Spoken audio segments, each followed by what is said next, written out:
Had it set on loop. Hi, how are y'all? Can you hear me? The mic check hadn't been set up in a while. Certainly hadn't been set up in Florida in a while. Big Chungs. Hi, Caleb. Sam Olds 2999. Hello, Caleb. Hi. Hello, Dannon. So glad at least one of my moderators got the notification. Not that it's your fault, Dannon. It's YouTube's fault. Hello, Micah. How is everybody? Sheldon Campbell. I'm doing well. Hello, Catherine. I'm hot though. Florida's hot, and the boys' house, it's nice and warm. But I had Hayden move over his PSP, whatever the fuck, so I could get in here. Sheldon Campbell, how was my weekend? It's good. My days are different these days. I've been living all over the country. Yesterday I made the travel, actually between yesterday and the day before. I drove for 27 hours. I made a 21 or 22 hour trip in 7 hours, driving from Odessa up to Fort Pierce, where I jumped in the ocean and because I smell like a goat. And last Monday on the 21st, yours truly was 3 years sober. And I've talked about that quite a bit on here. That's kind of my thing now. And this is basically a summary of what I've learned in my 3 years of sobriety. Here at age 46, I did learn in the first year, if I don't drink, that's great. But if I don't do anything, I got big and fat and gross. And that's what I did. I ballooned up to 220 plus pounds. I lost it all after Blaine came to live with me. And he convinced me, taught me how to lift properly. And then and only then did I start shedding the pounds. I got down to about 170, I think. That was real low. I lost about 50 pounds, but I was a bag of bones. And some people say I still am, especially my haters. And then I got in the gym, and now I am jacked and ripped. What? Oh my gosh, I always forget I have this. I'm going to butcher this, and I'm so sorry. Diakite. Remember that project promoting your channel you proposed once? Are you still into it? If you remember, maybe. Which one? I'm always looking for reasons to promote my channel because, as you can see, there are 30 people watching on a channel that's got well over 500,000 subscribers. And that is exactly why I don't do this every single day, because what's the point? Not that I'm saying it's bad that the 30 people are here. I'm glad y'all are here, but sometimes I feel like I'm talking to myself, and if you don't get paid for something, sometimes you just kind of I just kind of lose interest because I have so many other things I have to get done. But I'm not sure which one you're talking on. See ya. Let me know which one you're talking about. Sheldon Campbell, I wish I could travel like that. I have had the time of my life, and I'm glad you brought that up because that's part of what I'm going to be talking about today. I'm going to get to a few comments here and then get into the meat and potatoes of why I'm here and what I'm doing. Mike, now this is going to be a little funny question, but was the Parker movie a skit or was it a real situation? Because you never know. Maybe just ask. No, that was not a skit. I swear on all of my children's lives and my own for that matter, that was not a skit. I only wish I was that good, but I am not. So anyway, the montages, I think, was that it? I have a montage. I actually got one of my own montages. No, it wasn't a montage. It was this chick. This drunk chick. I can play that. I've always wanted. I've been meeting. I've just now learned how to do this, so I'm gonna see if I can pull that up. I have to pause my little music I hear.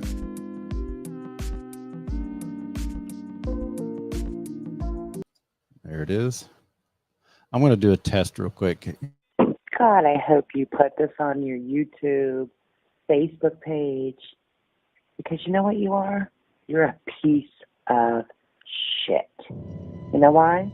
You block people that YouTube in. You block them, and you say, I don't block them, but you do. You know why? I have proof. Because you know why? You don't want the truth to come out. Why? Because you're a piece of fucking shit. Okay? And look at your people that support you versus who looks at your videos. Give me a break. You're a fucking piece of shit. Okay? These people that subscribe to you, I hope you put this on your YouTube because you're a joke. Okay? They don't even know the truth because you're scamming them. Okay? I hope you put this on your YouTube. You're scamming them. You're giving half the story. And you know what? People can prove it, but you block them from your account because you don't want them to speak. Oh, you're so open to criticism. No, you're not. Take a look who you blocked, bitch. Because it's right there in black and white. And people are wondering, oh, where's all these bloggers that used to blog in? No, Caleb Leverett has blocked them because you don't want them to know the truth. And I can't wait to hear myself on your YouTube video to make all this money off of your children. And then they're going to chime in and go, oh, I'm crazy. No, they're crazy that they support you because they don't know the facts, honey. I got the facts. I know where to find you. I know exactly where you are. Okay? But you block me from blogging in and making comments because you know I'm effective and you can't fucking handle the truth, bitch. So you need to own it, honey. Because guess what? Since you blocked me, where's your numbers, honey? They're all coming down, bitch. Numbers tell everything.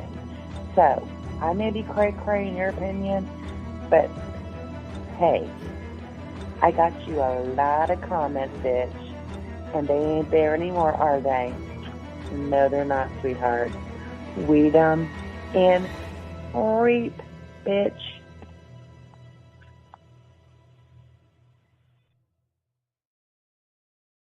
When I made that.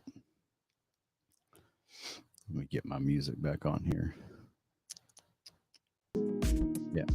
I was still in the sailboat when I made that. And this chick, she kept texting me. She found my number like so many people do on the internet.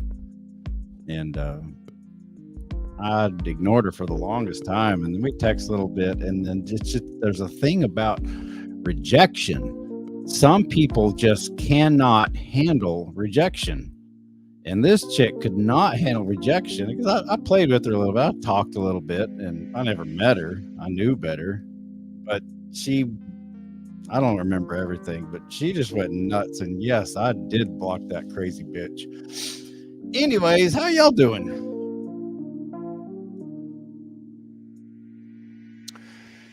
I am thoroughly enjoying my sobriety to the point that it has seriously changed my life. I'm not even the same person anymore. If you watch me on this channel or my various social media, I know I talk a lot of shit about alcohol, but it's not just me talking shit. I'm not the same person. I don't think the same way. Because what I was back then, besides being a drunk, I was contributing to what I despise. In this society, unfortunately, it is, in my opinion, it's run by drunks. I'm pretty sure I'm right on that because alcohol, as poisonous as it is, it's still legal and it kills like, I don't know how many hundreds of thousands of people every single year. It's as bad, I would imagine, as fentanyl or cocaine but I'm not the same person. To my core, I was a naive person. I made full cheering with a woman that I was not compatible with. And that is one of my biggest regrets of life that I have to live with. And again, I'm not saying this. It's not saying I don't wish my children were unborn at all. I would do everything I did in family court all over again. But assuming that I had my kids, I'm not wishing my kids away. That's ridiculous. It's silly. I wouldn't do that. But I was fat. I had little bitty arms. I had a red nose. My joints were swollen. I was always in pain. Of course, I'm always in pain because that's just part of life of getting older. But at 46 now, I cannot imagine how bad my body would ache if I hadn't quit drinking then. I think I would probably be dead by now. And that kind of gets into what I really want to talk about. I want to talk about a topic that is obviously a hot topic, but in order to speak about it, I'm going to say things that, if taken out of context, will make me look misogynistic, or what's the is it misandristic? The hatred of men? I don't know what it is. I'll be the first to admit, I don't know. I've been called a misogynist. I've been called lots of things, but I don't think I am. My favorite's whenever I get called a narcissist. That's my absolute favorite. And if you've never had to personally deal with a narcissist, you have no fucking clue what you're talking about if you think I am a narcissist. One of the biggest complaints that I see from women, and I happen to agree with them, is there are no good men. And when I say stuff like that, again, the hackles go up, people get defensive, because believe me, women, I'm getting to you next. And the hackles are going to go up there, and, it's just us versus them. But, there's not a lot of good men. When I say there's no good men, or they say there's no good men, I shouldn't have to preface everything I say with not all women or not all men. I'm talking in generalities. Obviously, when I say there's all these rotten women, I'm not talking about every single woman out there. I'm certainly not talking about even my own mother, since she's one of my favorite human beings. Speaking of, I've had a lot of time to spend with my own parents. I've spent a whole week up in Ruidoso with my mom, and Dad was in Odessa doing his thing, his work. And my mom and I, we got to hang out, and it was a lot of fun. It was a whole lot of fun. That's the quality time that I missed out on as a child and young adult, because I was stupidly married by the age of 20. So, anyways, women who say, where are all the good men? There aren't any good men. All men are a bunch of douchebags. You see where I'm going with this, as far as if you take it out of context, and I'm sure if someone really wanted to, they would, and say, see, Caleb, he's full of hate. Because I used to be that guy. I used to be that overly confident guy who was a drunk. I was fat. I was out of shape. I was broke. I'm still broke, but I'm obviously not fat anymore. I'm in the best shape of my life. I've never been in this good a shape. I can outlift and probably outrun and outdo a lot of things of men that are 10 years, maybe not 20 years younger than me, but most 30-year-old. I'd say I'll take it back. Yeah, I'm in better shape than most of my kids' friends their age. And it's not because it's genetic for me. Genetics plays part of it, but I've had to do the work. I was contributing to the problems that are out there.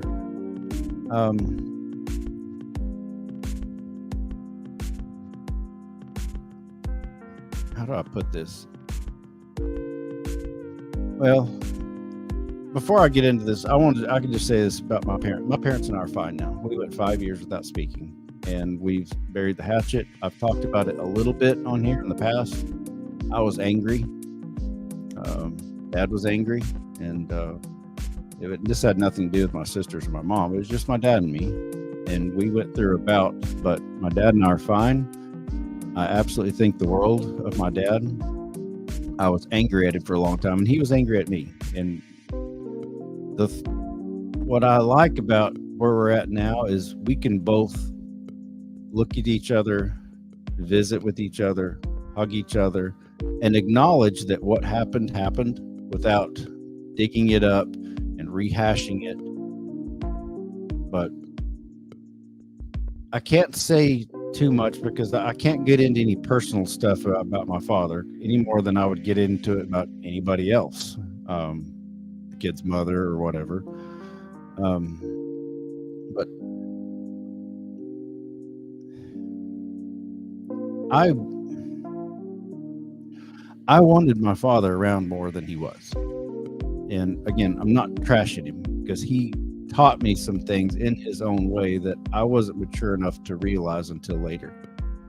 He did teach me some good things. And even while we weren't talking, I would be talking with the boys or something. And I would say, Dad and I, we had our argument and our disagreements, but, in this area, son, Dad was really, really, really good. And he did teach me that. And I will forever be thankful for it. This is a lot more difficult than I thought it was going to be. I had this all planned out in my head that I was going to be able to talk about this, but because I don't want to come across as bitter and angry towards my father, because I'm not. I was, but I'm not anymore. And that's part of the growth that I've realized now that I'm sober. I can think things through differently. And like I said, my folks are still married. They've been married almost 50 years. But when we were younger, for whatever reason, my dad, he just worked a lot. I'll just say that he worked a lot, and he was gone a lot. I was basically raised by my mom. And this is not a slam towards women or mothers at all, but there comes a point in all boys' lives they absolutely need their father, because boys, just like I was, are young sacks of meat full of testosterone, and that's fine and dandy, but if left to their own accord, they have a much more hard time understanding what it means to be a man. Mothers are the perfect person, the perfect body to raise young children, but there comes a time, and I'm sure it's different for everybody. With my boys, it was about 10, between 9 and 10, but once they reached that age, they needed me. I needed my dad then, and he just wasn't around. And I've unfortunately made some of the most terrible mistakes that I pray to the gods my own sons never repeat, because I didn't know how to be a man. I didn't know how to control my emotions, because contrary to popular belief, men do have emotions, and most of them, unfortunately, they don't know how to control them anymore. That is where the father comes in, because now, as a father myself of boys who are 20, 22, and 24, London is 18, but the boys are 20, 22, and 24. We are struggling, just like everybody else in this economy. We're struggling, and my boys have questions. Dad, what did you do at this age? Well, son, at that age, I was married, depending on, like with Parker, he's 24 now. At age 24, I'd been married for 4 years and had 3 kids, and Lund was on the way. I think Lund was born, I was 25, 26. And thank the gods, knock on wood, none of my children have made me a grandpa. And again, that makes all the old ladies mad at me when I say that. I'm glad, because I'm not ready to be a grandpa, and my boys, and it's not a slam towards them, they're just simply not ready. And why would I say that?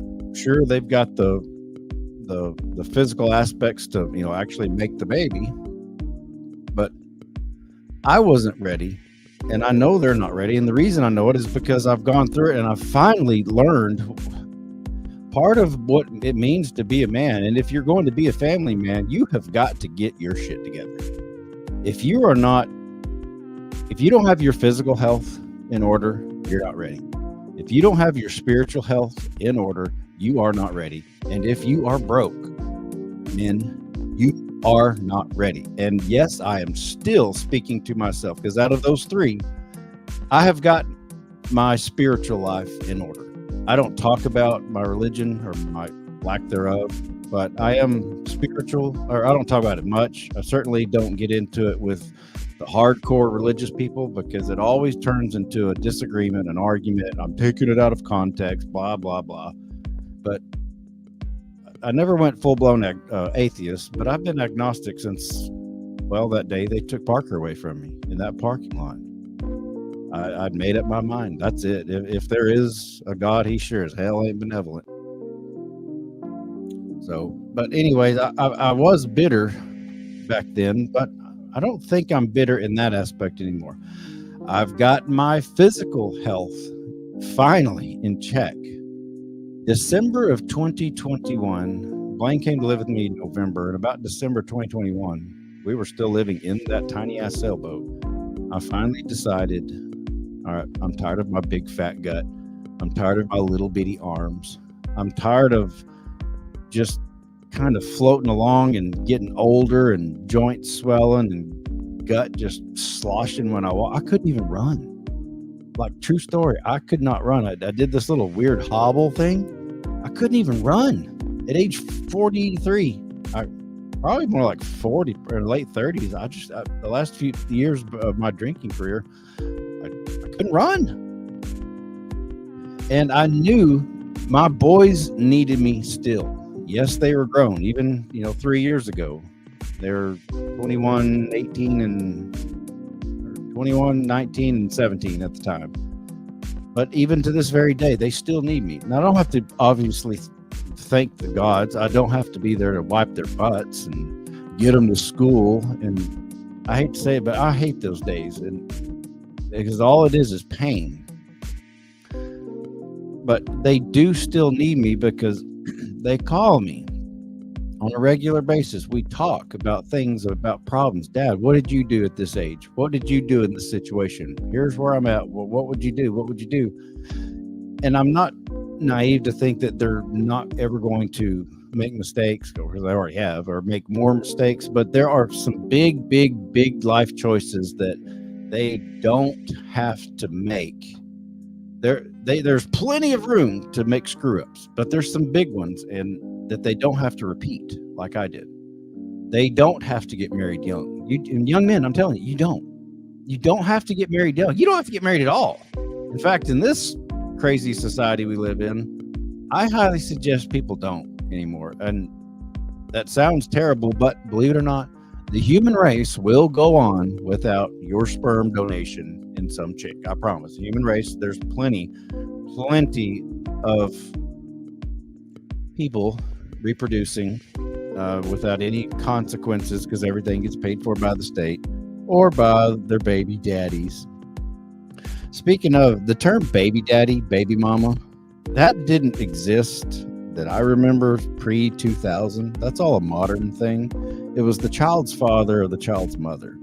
Now it's reduced to baby daddy, baby mama. So it is what it is.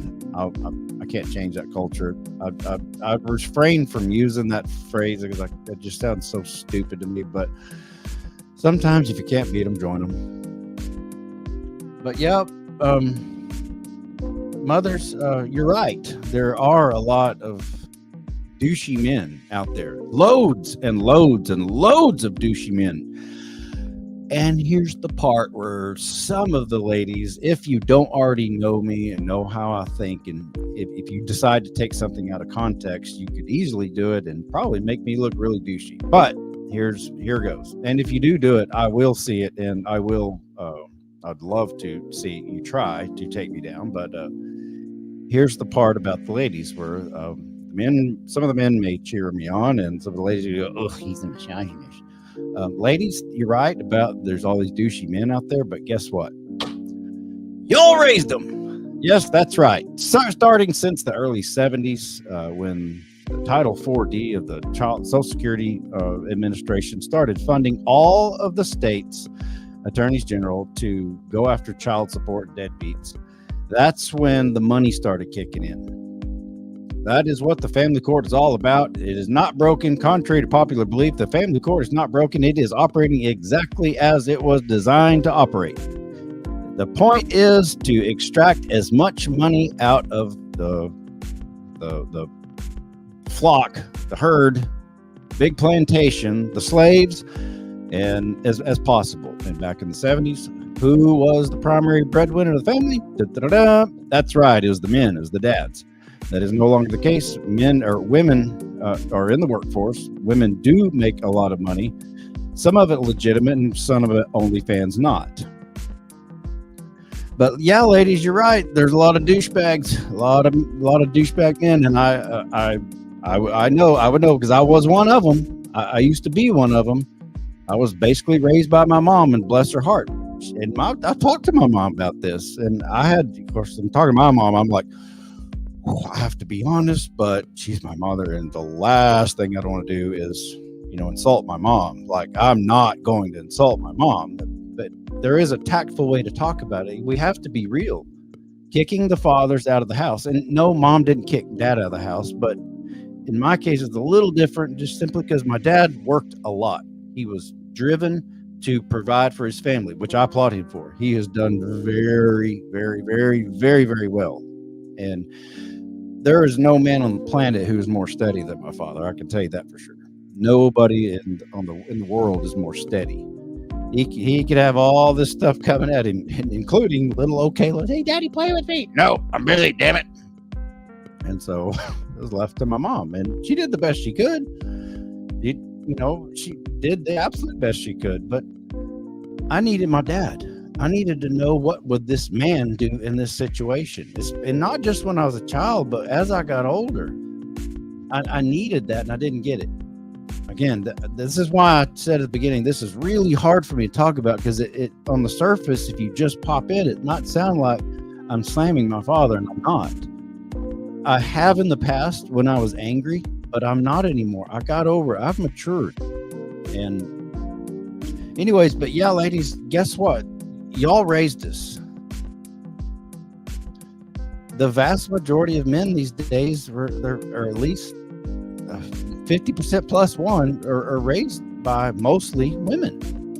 And again, when they're young, that's fine. They need that. We absolutely have that the nurturing from our mothers. But as we get older, young boys need their dads.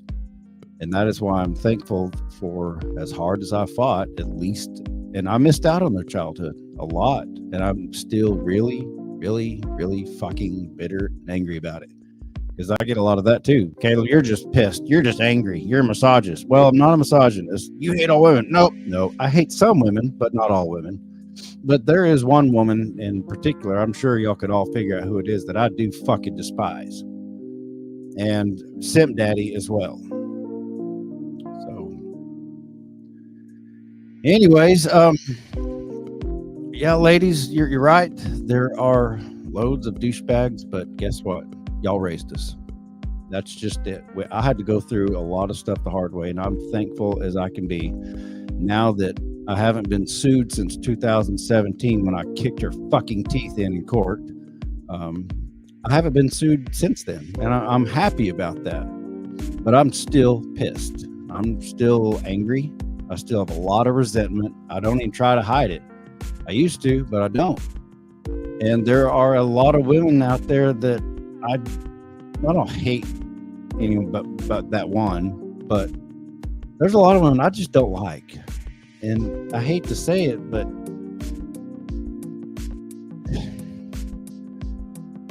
we are in a vicious cycle, a cyclone, a circular cyclone that is men versus women, women versus men. Women do have some legit gripes about most modern men, just exactly as men have legitimate gripes about most modern women. There, I said it.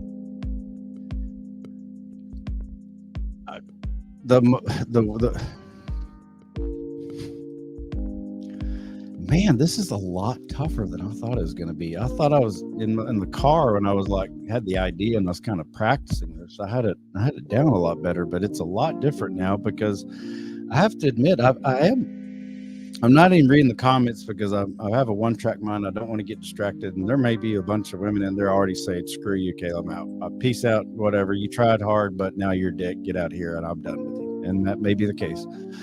But that's part of the alcohol sobering up. That's part of me. I'm a different person than I used to be. I've learned to tell women, no, you're not going to do that, or I'm not going to do that, and you're sure as hell not going to do that to me.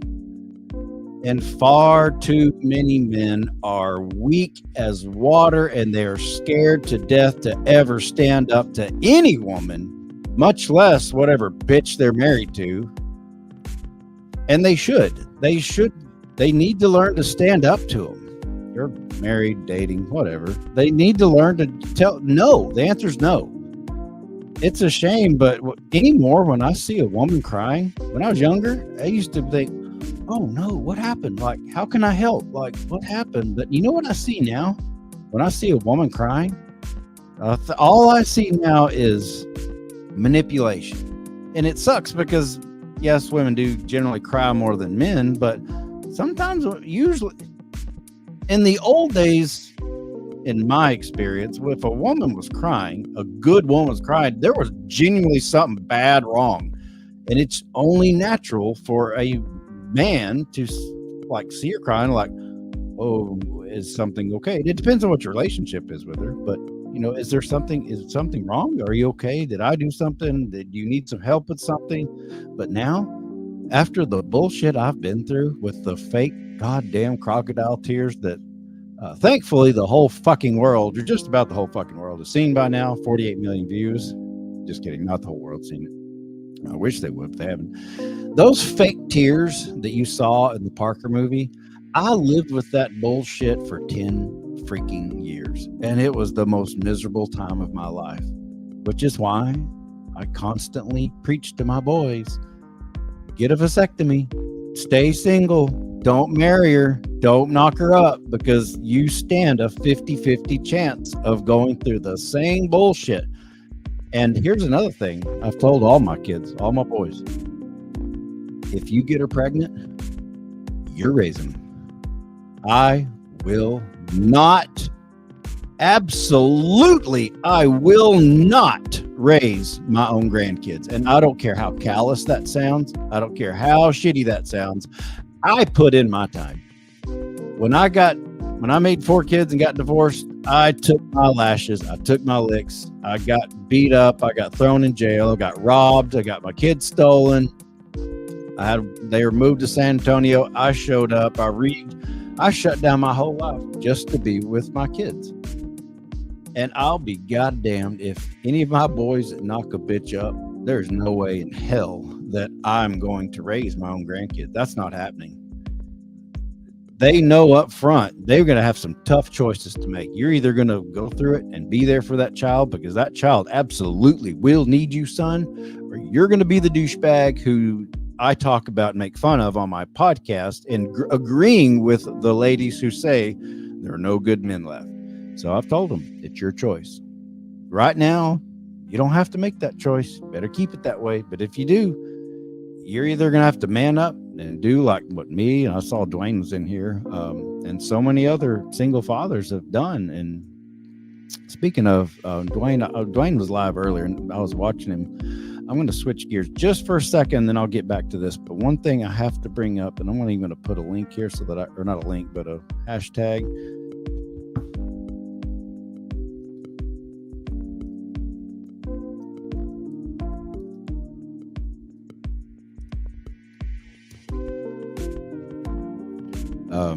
I stand with John Mast.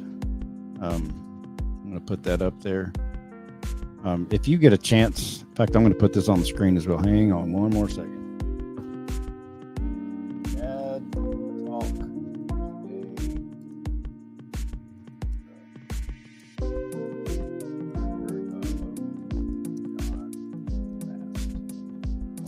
All right, Dad Talk today. My buddy Eric over there, and again, I saw Dwayne at DSD. He was talking about this earlier, and there was a trial of a man named John Mast, a young father at that. I don't even think he was 30, and he was gunned down a couple years ago by his own ex-father-in-law.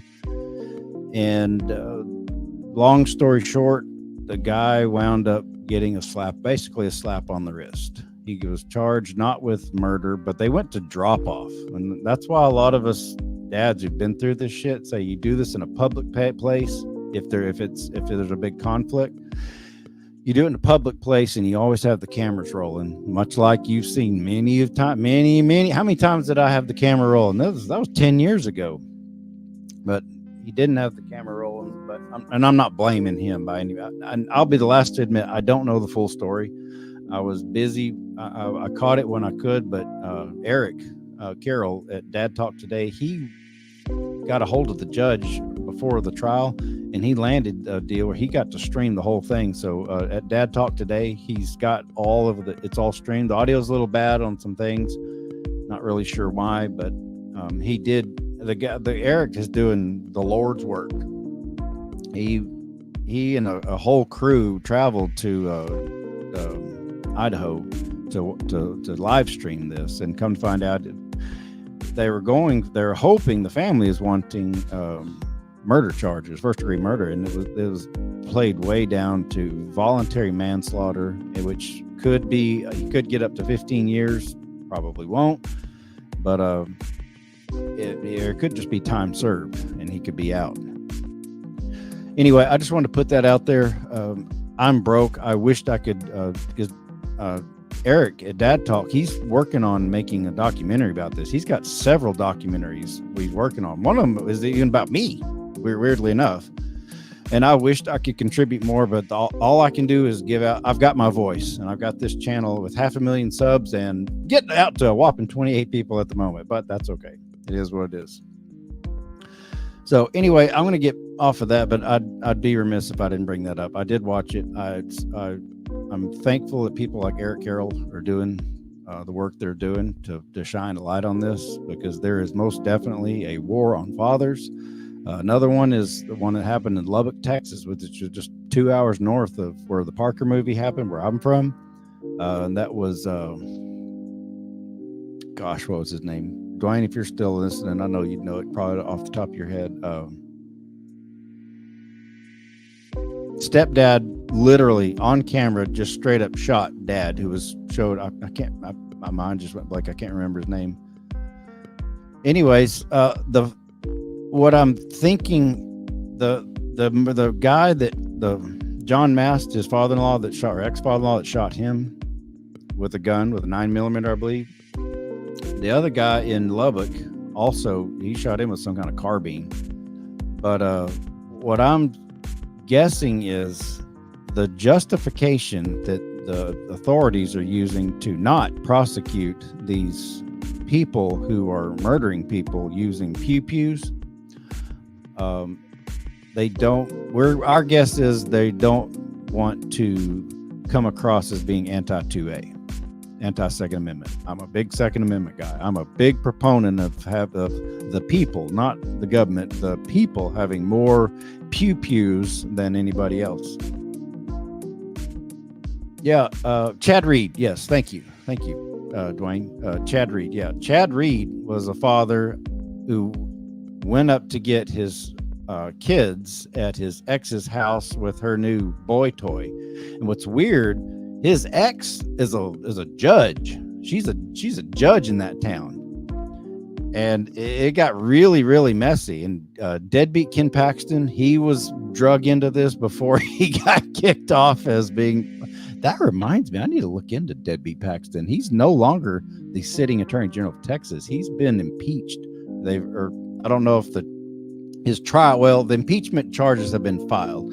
His impeachment starts, I believe, first week of September, I think. And yeah, I'm going to cover that as best I can. But anyways, my guess, and I've talked to a few other dads, that they're basically just letting fathers get murdered by as long as they're using a pew pew, because it's re-election season's coming up, and they don't want to come across as being hard on gun owners, which is a terrible, terrible tragedy, because it just means that it's open season for fathers. I'm kind of surprised that I never got shot as many stunts as I pulled, and I may be. That being said, I'm going to pull an Andrew Tate here and just say, I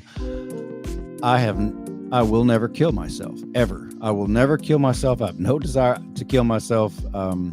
I am happy with my life, even though I gripe about being broke, but I am very, very happy with my life. And if something does happen to me prematurely, and I've already even talked to my parents about this, just know, Mom, Dad, I will never do that to you.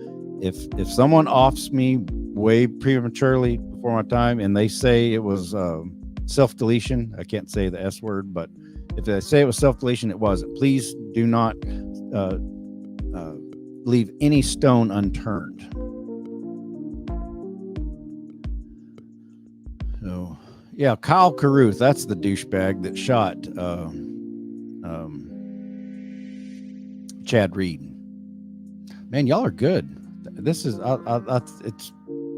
it's nice when I rely on people to, because these type of stories don't get any kind of mainstream press at all. Like the biggest press, the coverage was, Dad Talk Today. He was the biggest one, and he's small guy, but I mean, he's making some big waves. Yep, exactly. Zero coverage. They just don't get any coverage, because I don't really know why, other than there's money in it somewhere. I know that. All right, before I go any further, I promised, and I'm real bad about this, promising to read the comments from a poll that I'd taken previously. I'm going to read comments from a poll that I put up yesterday, and I think I might read some comments from a poll that I did probably like a month ago that I, again, promised I would read, and I never got around to it. But for now, I'm going to turn your attention to, let me get over here and refresh this, 515. See if we got any more while I've been on the air here. 529 votes one day ago.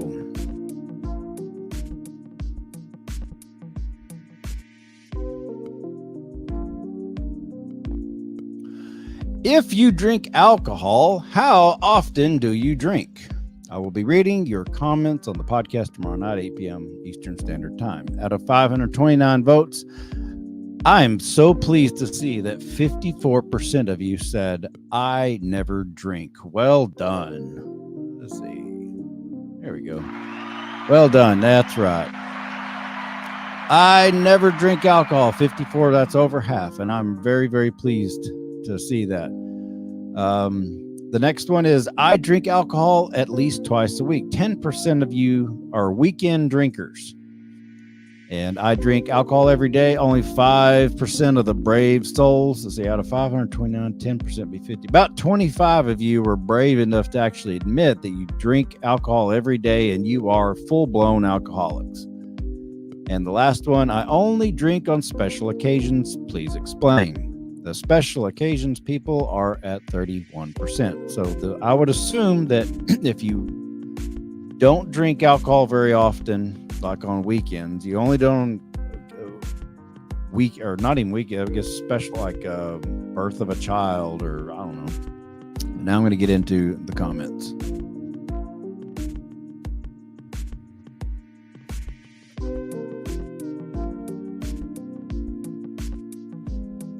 All right, the first one comes from Claire Fisher, 3132. I've been in recovery for more than 2 years now. It's been the best 2+ years of my life. After 41 years, I finally began to feel what I always thought normal people felt like waking up every day. Depression, anxiety are finally managed. My life isn't complicated anymore. And my husband and kids and I are in complete harmony and happy together. It works, but it's worth it. Well done. Well done, Claire. I imagine your husband, your children are just tickled to death that mommy's all there and mommy's not making slurred marks and looking silly and cheating on your husband. I'm glad to hear you're not. That's well done. Sarah Jane, 8949, had a bad drinking problem back in 2010, all due to a breakup with the kid's dad. And then my parents both died within a year of each other, so I used alcohol, to numb the pain of losing 3 people I totally adored and cherished. Now I hardly touch a drink and I work out. As I said before, Caleb, your channel has not only helped me, but others too, and I thank you for that. Sarah Jane, well done. Well done.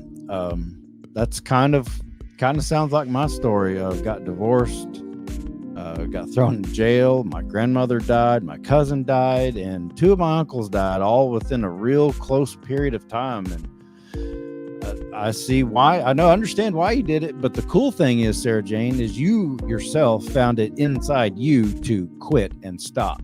Well done. Zachman 8265. I'm a bartender, and my nightly routine for practicing is buying myself a cocktail after my shift and then making it for myself at work. Okay. So you were a daily drinker? Did I read that right? Nightly routine?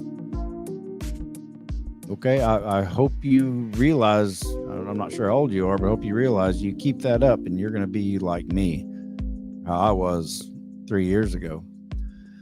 Mom of Cuties, 5873. I always said once I became a mother that my party days were over. I've seen too many people struggle with alcohol and addiction. Well, good. I'm glad. Well done. Nephilium. I chose on special occasions, but I don't really drink on those. In the past 15 years, I probably drank 10 times, and out of those 10 times, only 1 time got drunk. It was a family get-together, and it was the first time I was able to freely have a good time since I got out of a really bad 15-year relationship of almost a year ago. On another note, my mom turned 31 years sober. Oh, your mom turned 31 years sober the 1st of August. Well done. I'm proud of her and how far she has come, even with everything she's gone through. Death of her mom, her dad, her brother, and her identical twin. Oh my. I can only wish to be half the woman my mom is with half her strength. She's amazing, and I make sure to tell her that every chance I get. Well done. Well done. I like hearing that. If your mom's still alive, even if she has made some mistakes in the past, hug your mom and tell her how much you love her. Well done. X, talk me down. I drink randomly now and then. The last time I drank was right before New Year's at a special luncheon. I sometimes drink during my beach vacations, but I can go a whole vacation without drinking once. I'm 23. I only drink to feel fancy, LOL. Well, here's one for you. You can see how fancy you can get by not drinking. I mean, if you're hardly ever doing it anyway, why just take a little bit of poison? Just take a stand and say, hey, I've seen too many people, and I've watched this YouTube guy, Caleb Everett, openly talk about how nasty it is. No thanks, bro, 4225. Never got into drinking after seeing my brother become addicted. Same thing with tobacco and weed. Just doesn't feel right. Everyone I know does it to escape their problems, and it made me just want to solve mine so that I do not end up like that. That's the perfect. Unfortunately, I'm still hooked on my tobacco. I don't smoke anymore. I did years ago. I never was a big smoker, but I still do dip snuff. Supposedly, there's some aspects they say of tobacco that helps increase testosterone in men. I'm not real sure if that's true or not, but I do know this. I'm pretty sure that my own testosterone level is through the roof these days. But it's only because I think I got off the booze and I lift weights every single day, almost every single day. And I get a lot of sunlight and a lot of water. Weed's not really my thing. I've tried weed. I've used weed to get off alcohol. I've used it occasionally here and there since the last time I got sued, and I used it to go to sleep. I've even realized now that I don't even want psychedelics. I'm a big fan of psychedelics, but my time with the psychedelics, I think it served its purpose, and I don't need it anymore. I don't want it anymore. So well done. No thanks, bro. Joshua Bassett, 7069. I usually only drink when the social convention seems to call for it. A graduation party, hanging out with family, a party, etc. But I try not to drink myself into a stupor. I prefer to be aware of my actions, so I just have enough to feel the effects, but I can enjoy it. That's how it usually starts, man. Just be super, super careful. Starts out, I used to, that's how I start. Candace and I, the kid's mother, we like drank a little when we first met, but while we were married, we almost never drank for 10 years. Looking back, I'm kind of not sure why. I was so miserable. I'm kind of shocked I didn't, but we didn't. Towards the very end, we did a little bit, but we never kept it. For the most part, we never kept it in the house, but it does creep up on you. Samantha and I, my second wife, we drank, I would say we were weekend drinkers. I would have bouts where I'd pick up too many beers on the way home for a 6-pack on the way home from work, and it led to some rubs. But anyways, Go Away 3361. I drink strictly 3 drinks on special occasions like weddings, time out with friends, or special events in general, really. I know my limits and I refuse to push them after I experience my first hangover. It's not worth it. It just isn't. Yep. I think if I had 3 drinks now, I would have absolutely had a hangover. There's nothing more annoying to me than somebody who says, I could drink a 5th of whiskey and I never had a hangover. Bullshit. You just don't, or you're too weak to admit it. But anybody that drinks a 5th of anything, alcohol, you're going to have a freaking hangover. And if you don't, you've really got a problem. You've got a worse problem than you care to talk about. Not you, Go Away 3361. I'm talking about anybody who would talk like that. CJ Everly 9611. When I was around 14 to 16, I didn't have a problem drinking. I would steal my mom's wine coolers or water down her wine and drink some of that. I've never been drunk, but I've been very tipsy. I would drink tequila or vodka with my friends, but only a shot or 2. My dad was an alcoholic since he was 12 and passed on 3 years ago. Since then, I haven't been able to peacefully drink without getting super anxious, even having a panic attack once or twice. If I'm around friends and there's alcohol, I'll only have less than half of a wine cooler now, and I don't touch liquor. I'm 21 since July 16th and haven't used that as an excuse to drink. Well done. I highly suggest you don't even do that. Just acknowledge that it is fucking poison, and that Dwayne The Rock Johnson and Ryan Reynolds, the Deadpool guy, all these super celebrities that promote alcohol and look like me, except obviously Dwayne's a lot bigger than me, but Ryan Reynolds, we're about the same age. We have about the same build, and he promotes his aviation gin, and they're all full of shit. They either don't really drink it while they're on camera, it's tea or something, which just makes them hypocrites, or they really are drinking it and they take something else. They're on other kinds of drugs, like possibly even adrenochrome. I better not say it. I just don't like those guys. I think they're absolute hypocrites. They're just typical Hollywood bull crap. That's all Hollywood is. And I don't care who it is. Even John Wayne. I love John Wayne. I love his acting. I just love most things about him, except that goddamn alcohol. They cannot help, but they just push the freaking alcohol. BMW 9661.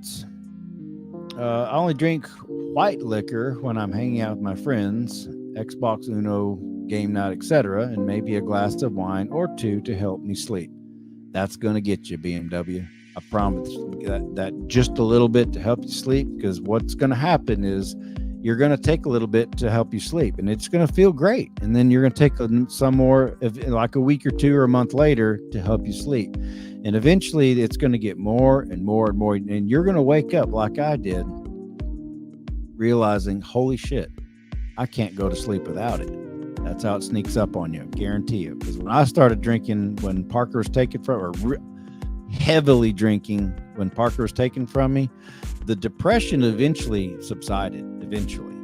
I was able to realize reality. All right, he was taken from me. I was jailed. Blah blah. It was bad, but I'm here now, and and it turned into I had drank every day out of depression, and I always did at night.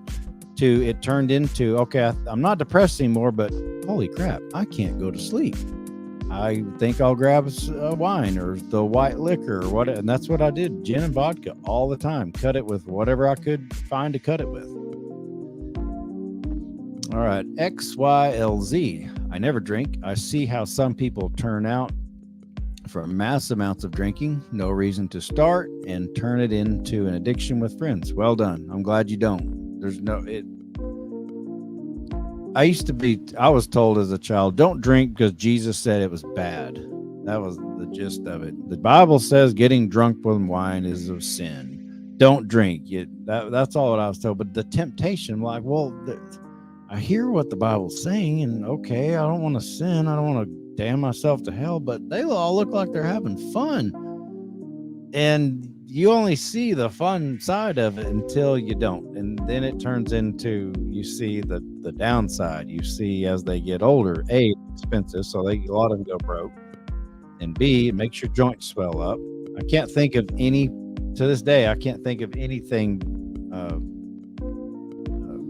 positive that alcohol can do.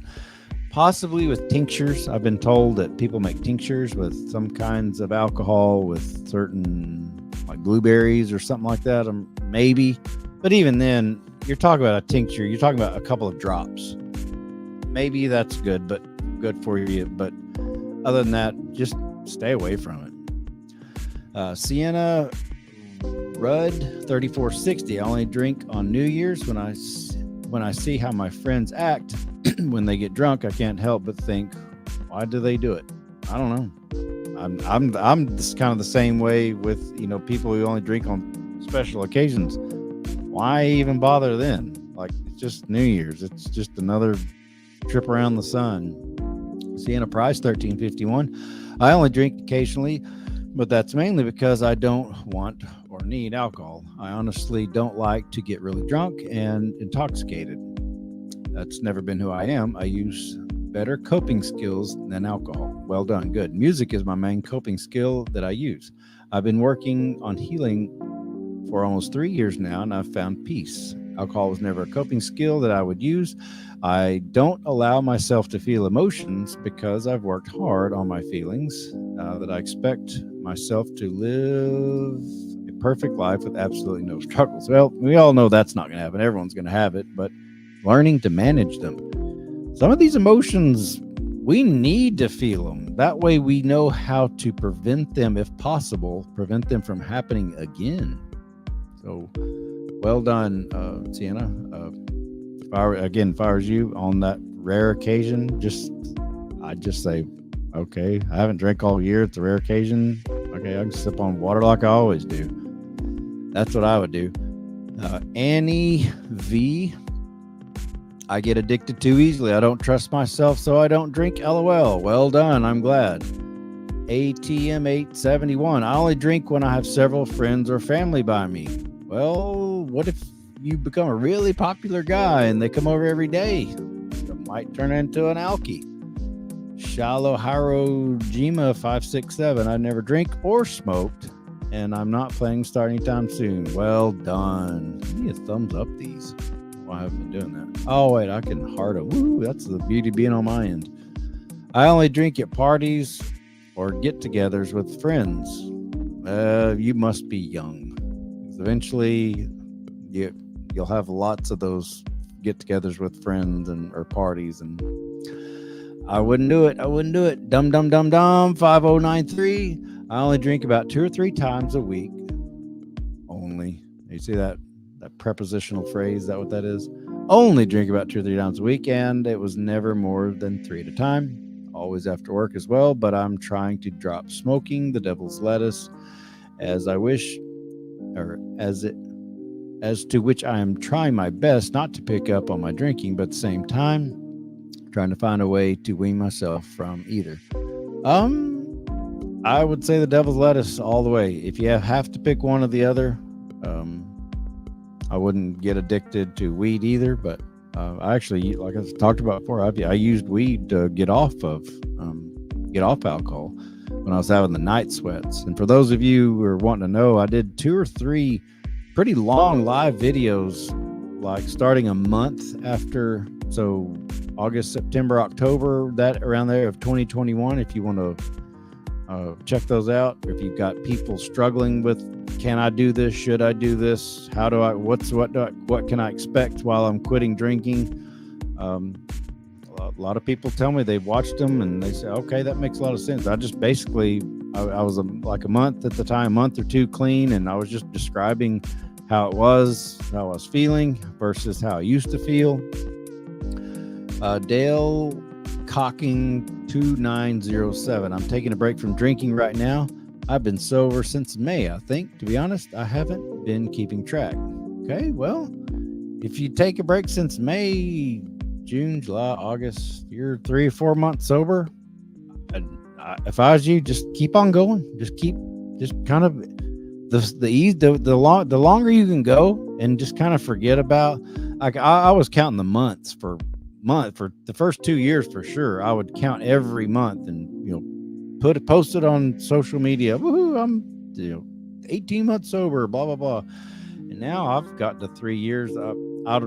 I talk about sobriety, but I don't post my monthly. I kind of lose track sometimes. So if I was you, just go ahead and stay quit. Lucy Gataki. Oh, hi, Lucy. 5862. My dad owns 2 breweries, so how can I not drink? In all seriousness, no. Serious. Why can't I say that? In all seriousness, though, there's a fine line between drinking for taste, drinking socially, and drinking to self-medicate. Yeah, and most people get it blurred, especially after they start drinking. That fine line gets really blurred. Lucy, you're young. I remember you. If I'm not mistaken, you are very young. Just stay ahead of the curve. You'll keep your mind better. You'll keep your body in shape better, and you won't make stupid decisions while you're drunk. Some people say alcohol reveals who you are when you drink, and it doesn't change who you are, and I highly disagree. You will do things, or I did things, and I've seen loads of other people do things that people I know, they wouldn't normally do them if they were sober, but alcohol makes you do it because you just lose that inhibition. And a lot of this is serious business, especially for young people, especially young girls. That's how a lot of you get in trouble with getting unwanted pregnancies. I dare say over half the population, at least in the United States, we are here because mommy or daddy was boozed up, and probably both of them were boozed up the night you were conceived. And speaking of douchebag men, a lot of men, these douchebag men, when they do get drunk, they get violent. And ladies, I'm telling you, you do not want to be around a drinking drunk man when he's violent, who happens to be violent or shows violent tendencies. You're just begging for it if you hang around and put up with that shit. If I were you, especially the young ones, I would not hang around those guys. I don't care who they are, because alcohol makes you do things you wouldn't normally do. And in this case, that primal urge to procreate, and they see girls in the skirts, and just stay away from them. Those guys are bad news. Redheaded Lassie 1, occasionally maybe 3 or 4 times a year, but more than one at a time. Not more than one at a time. 3 or 4 times a year. Okay. I don't understand that. I could drink like a beer or a shot right now, and it's been 3 years. I could probably hold it, but I don't understand. If you don't drink 360 days out of the year, why would you drink it all for those 3 or 4 or 5 days out of the year? I don't get it. I don't even know if I can pronounce that. XX Nova Legend, Legendary Hedgehog XXX. It has been a birthday or Christmas for me to care for alcohol. Okay. Stacy Minnick, 4858. My brain tells me on special occasion, LOJK, 2 to 3 times a month, I have a mixed drink or a few beers.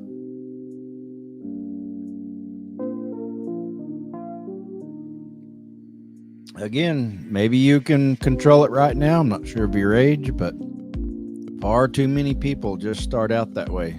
They start out just having a good time, just on special occasions, just on weekends, just to go to sleep, just because I'm depressed, and then boom, you're a goddamn full-blown alcoholic. Joe Allen, 8846. Maybe a drink on Mother's Day or Christmas Eve. I don't always, but sometimes we plan a festive drink. Occasionally, when I grill, I sit outside or in the garage and have a couple of margaritas, but not always. I drink maybe 6 times a year and have maybe a total of 2 dozen drinks. I didn't drink more than a half a glass of wine until my daughter was 13 years old. I wanted to be clear-headed. Now that she's a teen, I want to be drunk all the time. Lord help me, teens know so much. They know absolutely everything. Yes, they do. Well, Alan, I hear you, girl. I know exactly what you mean. They will.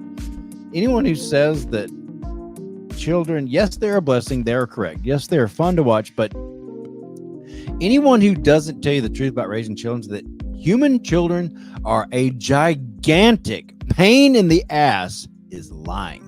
They are a gigantic pain in the ass. I promise you, if you don't have kids and it just looks all fun, you see all the ridiculous gender reveals. I wish they'd start having baby daddy reveals personally. That's just the surface. You don't see the night, getting up middle of the night. Then, it's no secret. You see women complain all the time about wanting men to help around the house more and help change a diaper or whatever. They're tired, and that's not a slam. It drains you, especially like she says here, when they get to be teenagers and they know everything. Mainin, a bear, 7646. I may drink 1 time a month and not uncommon to go years without a drink. When I do drink, it's one, and I rarely do a second drink. Just not into being out of control and feeling sick the next day. Good. But I'd just go ahead and round down to 0, but to each their own. Ashman, 12. My friend walked for the first time and he had to turn off your video. My friend walked for the first time and he had to turn off your video. I don't know what that means. Your friend walked for the first time. Love the content and had to turn off your video. Love the content. I would imagine there's a typo there, but I don't know. I don't quite know what you mean there. So sorry. I have noticed this. I go back and watch these occasionally, and I'll be watching myself like in a couple hours later, read through these. I'm like, okay, Caleb, you totally missed that. Duh. Sorry. Very rare that I drink from Hunter Box 11. Good. I just make it 0 again. 7 days. OG legend. I drink on special occasions like 4th of July or St. Patty's Day, like when I go bar hopping. With that being said, I keep my alcohol consumption at moderate level and restrict myself from driving for the next 24 hours. Same thing if I smoke weed. I restrict myself from driving. Nonetheless, I don't see myself ever becoming an alcoholic. I didn't either. I always give credit to those who were alcoholic and made a change with or without going to detoxifications, whether your addiction is simply being an alcoholic or more harsh, more crazy, like being heroin addict. You have to understand no addiction is a good thing. True. Sure, it may benefit you in some sort of way only you can think of or come up with. Either way, it's also important to give those who have left that addiction behind credit for making the right decision. Words in that sort of way for someone letting go of an addiction go a long way. It does. That's why we celebrate, or I celebrate. When I see even people I don't normally talk to on various social media like Facebook or whatever, if I see that they're posting, "Hey man, I'm a week sober off alcohol." To some people, the like immature assholes that laugh at that or whatever, but well done. If you can make it a full week, you can make it a week and a half. And not to sound like an AA meeting, but if you can make it a week, you can make it a month. If you can make it a month, you can make it a year. If you make it a year, you can make it a lifetime. So, in other words, if you can make it a day, you can make it a lifetime. Just stay off of it. Rose Love 3848. I'm a Muslim, so we don't drink alcohol. But if you're curious about Islam, I suggest you research about it. Not really. I'm just not into religion. No problem with anyone being whatever religion they want to. Just like I would hope that any religious people don't have a problem with me being my own personal, private, spiritual, pray to my various gods or energies that I pray to or meditate with. But not really. I know that the Quran commands the Muslim religion to not drink. I've heard that loads of Muslims actually do. Like I don't know. Okay, Jessica Doring 4798. About 1 month. About a month or once a month. I'm a minor, and okay, this is from Jacob Neely 3262. I'm a minor, so well. You were obviously a young one, because if you're a 90s kid, that didn't matter if you're a minor or not. That was like a challenge. See if we could get alcohol some way. Mayor Per Mishar, drank alcohol twice. God, it's disgusting as fuck. Amen. I'm gonna heart that one. Let me pin that one. See if I can pin it. Yeah. You're getting pinned, man. Perfect. Well said. All right. I'm curious if I got any more. 530. Let me refresh it. Boom. See if you got any more. See if it changed the percentage any. Ruh-roh. Hope I didn't lose y'all. Y'all still there? Hello, Karen. I think I don't know what the deal is. It's still just going in circles. Oh well, I'm not gonna worry about it. As long as I'm not kicked off here, then I guess I'll keep going. Okay, yeah. Well, I went up about 12 votes, but the percentages didn't really change. All right, remove that. Yeah, how y'all doing? I'll get back over here. Get into some of the comments here. Dannon, hello. Yes, hello. Alcohol is the worst tasting thing on the planet. There's not, you ain't wrong. There ain't much worse. It's just, it's awful. Hello, Karen. Jason Harrison. Hello, Jason. How you doing? Doing well? I'm sober, man. I'm loving it. Kelly, hi, Caleb. I'm with you. And how are you doing? Great. I'm broke, but I'm great. That's part of what I was going to get into or talk about again today. And I've mentioned it a little bit. And part of the reason that I'm still single is I have still got major issues and I don't trust anybody. But one of them is my 3 pillars of life. I've got my spiritual level in check, I think, or I'm happy with it. I've got my physical body in check the way I want to be, or I'm not. I mean, I'm getting there. I'm just like getting jacked and ripped and sweet, but I'm still broke as shit. And a man who cannot provide for his family has no business starting one. Sure, if you're married and you go through hard times, if the things are great, and then you go through really hard times, hopefully she sticks by your side and helps bring you up, and you don't turn into a dick by turning to alcohol, and you can get yourself back up. But if you are single and you are out of your spiritual realm, if you are a big fat lazy slob, or if you're broke, in my opinion, just men especially, you have no business being in the dating field. I know that's not going to go. That's going to go over about like a turd in a punch bowl, but that's the reason I stay single. I'm not ready. I tell my boys, y'all are just as broke as I am. You're not ready. Build yourself up, build your body, build your mind, build your wallet. And then and only then will you be ready and able to provide for whatever type woman that you're looking for. If you're broke like me, it's pointless. because it's really humiliating to be in this. And I know I talk about it like it's nothing, but it's humiliating to be this fucking broke. And that's why I have such resent towards Candace and Simp Daddy. I just absolutely despise those people because they stole that from me. There is one way to get me to shut up about this, Candace and Simp Daddy. You can write me a check for about $10 million and read an apology that will be written by me, and it will be published on this channel by both Candace and Simp Daddy, plus a check after it clears. And then, and only then, you can have I'll just give you the keys to this fucking channel.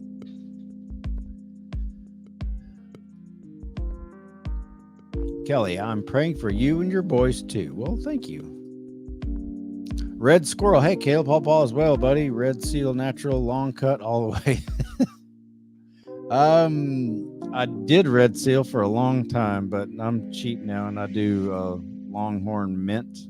And no, they're not paying me to say that. It's just if Longhorn Mint, if they ever go out of business, then I'm out. I used to like Red Seal, but I can't stand Red Seal or Copenhagen. Blech, that's the worst.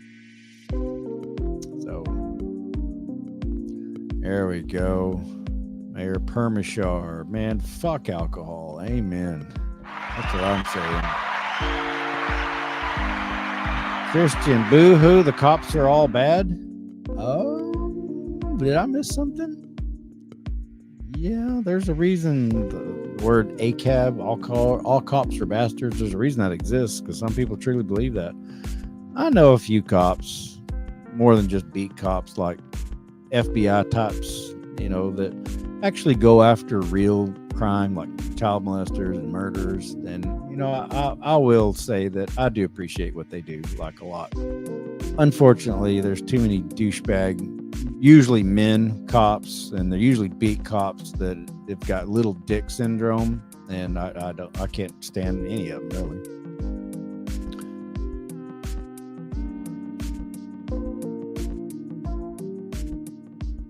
I haven't seen anybody spamming. Well, yeah, I'm kind of shocked. Well, I mean, there's not many people that watch my lives anymore, but I used to get 50, 100, maybe 120, and there would be some haters. But I have started blocking some people eventually. If they take it too far and they've stalked me, like to the point where they have my freaking address, then yeah, I do. I've started blocking those people.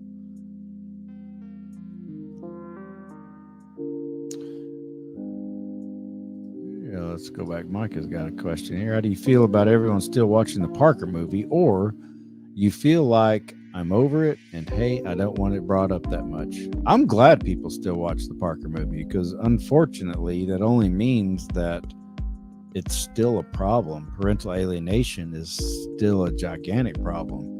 I mean, hell, like I said, with the John Mass case, fathers are getting murdered and the murderers either get off scot-free, like with the Chad Reed case, or they get a slap on the wrist. And that was a jury trial as well. That wasn't just the judge. In fact, according to Eric, he said that he liked that judge. The judge who gave him permission to bring his cameras told him, according to Eric, he was glad that he was bringing cameras in because I've got nothing to hide, and the public needs to know how, what's going on. I think that's amazing. So yeah, I'm glad people are watching it. I don't talk about, a whole lot about how the kids are now because they've got their own lives and their own personal stuff. I will say this. There's loads of people calling when my channel's up. My phone rings like off the hook, and it drives me crazy asking how the kids. I know people want to know, but I can say this.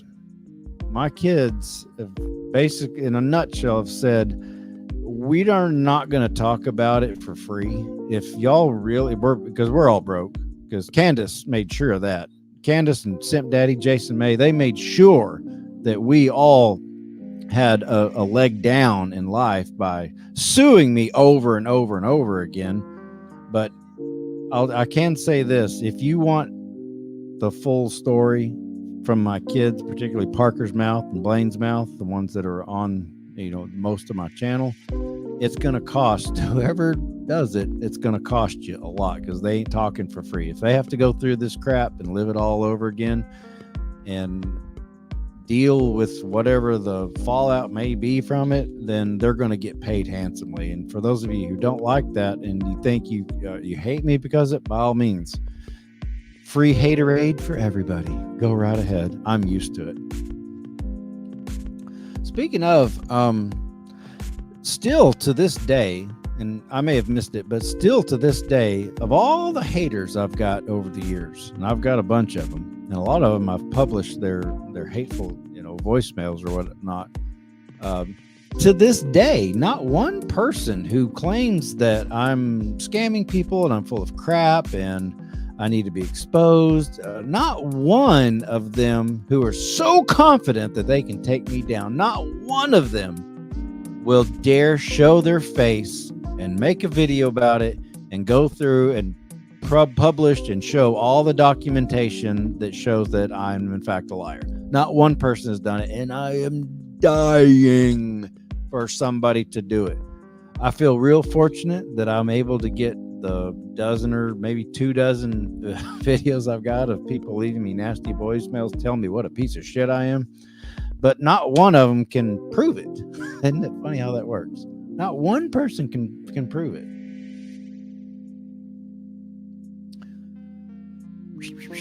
Lisa Werner, let me put this up there. Don't you worry about chewing tobacco. It can give you mouth and throat cancer as well as pancreatic cancer. Also, your immune system doesn't function as well. Thoughts? My thought is, Lisa, who told you that? You might be right. You very well could be right, but I'm 46. I've been dipping since I was about, 14, 13. So well over 30 years. And I don't think I have throat cancer or pancreatic cancer or mouth cancer. And it may in some people, but for me, it hasn't. I did quit for about 8 days back in January or February when I had that month-long job up in New Jersey. I just wanted to try to see if I could quit. I thought, well, if I can quit alcohol, after a week, 8 days, and I was about to eat the freaking drywall and the screws and all. And I just said, screw this. And I got back on it. Maybe someday I will quit. I'm not advocating people start. If you already don't chew tobacco and you see somebody doing it and think it's cool, like Parker saw me doing it growing up, and he thought it was cool, so he does it still. I don't encourage anybody to start it. Hey, y'all like my dad talk? Eric gave me that. So proud of that. I've tried to quit, and it's a mother bear to quit. I wished I could. Side deck, I was only drinking a lot in my 20s. That almost costed me my relationship with my wife that I still have today. Then now I never touch a bottle since then. Not one. Even my kids follow my example. Well done. Well done. I like hearing that. I like it a lot. Kelsey Brown, you're an amazing man, father. I'm proud of you. You look so good. Well, thank you, Kelsey Brown. I appreciate that. Thanks. I've worked my ass off for this. My cute little ass off. I've worked for this and I love it. Real happy with the results. I was talking to Blaine today. He said, from the time you start, any adult starts working out, you have to go a solid 5 years before you will see what your potential as far as muscle mass will get. And I've only been at this not even 2 years.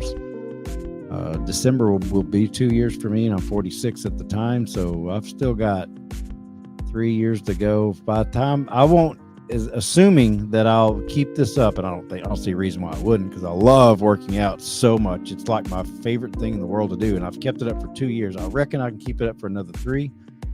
I weighed in today or yesterday when I got here to see the boys, 182 pounds, and I don't overeat. I've bulked up and got as high when I was on that job in New Jersey. Like I was eating a lot, way a bunch, because I didn't want to be out in the field and get hungry. So I was eating a lot. I did get up to like 201, 202, but it was all a lot of carbs, a lot of water weight.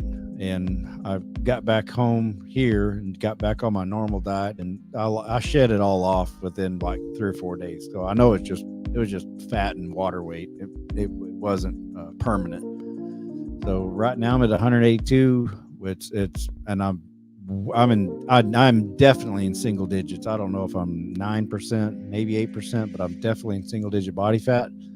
But it's going to be real fun for me, real interesting to me to see after 3 years. I'd love to see if I get I just want to see if I can do it 200, 210, do a solid muscle. Like I said, I was 221 3 years ago as a drunken slob, but that's all big fat.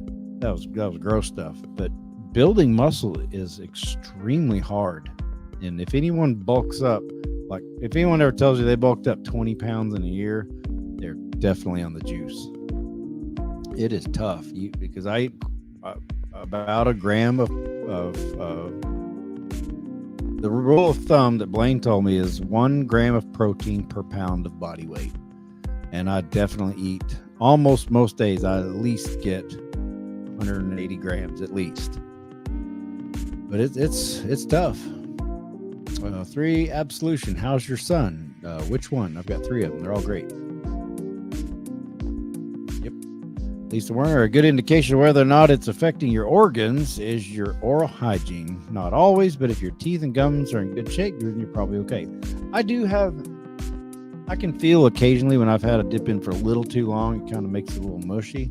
And I am conscious of it. I brush, and my big deal is I floss. I floss like a madman. I've got a gap in one of my teeth, and I don't. It just, it's the most disgusting, whatever it's called, plaque or whatever it's called, that I can't stand the smell. So I floss like 5 or 6, certainly after I eat every meal, I floss like 5 or 6 times a day. The cheering track gave me such a great sensation. This one? That was funny. Kelsey Brown, I just got done walking 4 miles. Well done. I've been walking every day. I love your muscles. I've been walking since April. Very good. That's how I started out. I started out when I got sober. It was all I could do. This house that I lived in Conroe or Willis, Texas. There was a country road, and it was all I could really muster out to get a mile in the morning and a mile in the evening, and that wore me out. That was bad. So keep working that up to 4 miles, then work up to getting into, you got to get in my opinion, my recommendation is to get into heavy weights. There is no replacement for heavy weights. It's kind of like in the mechanics world, there's no replacement for volume. There's no, as far as horsepower, you can add blowers, you can add aftercoolers, you can add turbochargers, all you want, but you don't get the torque and the real torque and horsepower is from volume. In the same way with physical fitness, you really got to at least once or twice a week put in the heavy weights. The same questions about Parker are just, I don't mean to discount, because I know there's always new people coming in, but I get asked that a bazillion times. How's your son? How's Parker? And he's fine. And I can't really talk about much anyway. So I just say he's fine now. Pray for you and your kids, praying that all will be better with you and your daughter. I wish to. Thank you. Praying that your kid's mom is nice. That'll never happen, and have changed her ways. Thanks, but fat chance. No freaking way that will ever happen. Kelsey Brown, can't even tell you drank. You look good, hun. I love it when y'all call me hun. It's so sweet. And you look amazing for your age. I'm 41, and I get asked if I'm 23. It's because I carry myself well. Well, I know how it feels, and I take care of myself. Good for you, Kelsey. You should. I've said this before. It's weird being as old as I am now, like, especially when I grow this white ass beard out that I got. No, I don't dye it. I mean, that's just fucking gray. That's just what it looks like. It is strange at this age, because almost no one my age, 46, is ripped like I am. Like, most people are big fat, and that's not a slam. It's just the fucking facts. And if facts hurt your feelings, then you are the one with the problem, not you, Kelsey. I'm not about anybody. But it's fun walking around now because people most definitely look at me different, and especially the ladies. It is fucking hilarious. Like, nope, not interested. I'm still broke and I'm still not looking. Kelly, Caleb, does your boy have any YouTube channel? Hayden's got one, but I don't think he's ever done anything with it. Hayden's a gamer, but no, my kids, generally speaking, they don't have any social media at all. They just don't like it. Thanks, Danny. You're a strict moderator, just like I am on some channels. Well, just keep it up, Si. I may add you. Miss Mary's not here. I hadn't seen her in a while, I hadn't been on in a while, but she and I are personal friends. I just hadn't seen her on here much. I do it all in one day. So how much weights do you think, hon? I walk 4 miles every day. To me, on the weights, it's different. Going to obviously be different to everybody. Heavy weight to me is any exercise I do. The heavy weight for me is if I can get it up to 10 times, like on bench press. You may only be able to bench press 80 pounds. If you can get 80 pounds up 10 times and that's your max, then that's considered heavy weight. I think the last time I benched,